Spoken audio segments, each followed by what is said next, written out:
Hello, you are with Ayush. Subscribe to my channel for interesting information and don't forget to like, share and comment. At least a dozen people were injured in a shootout outside the British Parliament on Wednesday.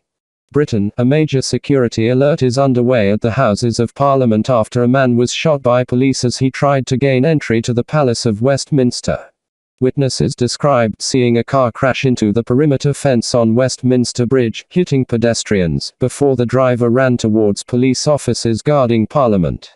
Onlookers said a man armed with a knife had attacked police officers at the gate before being shot.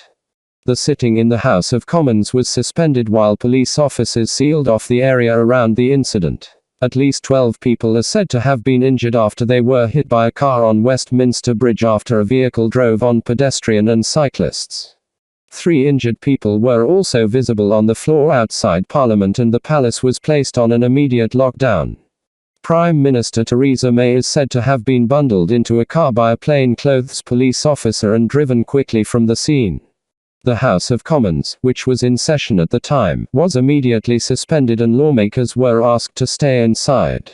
Minutes after the incident, an emergency services helicopter landed in Parliament Square, as sirens were heard outside. Air ambulance medics came from the helicopter to assist the casualties. Several people lay bleeding on a nearby bridge, Reuters witnesses and officials said. A Reuters photographer saw at least a dozen people injured on Westminster Bridge and photographs showed people lying on the ground, bleeding heavily. The number of casualties was unclear. The Leader of the House, David Lidington, said in the chamber that an assailant who stabbed a policeman had been shot by police.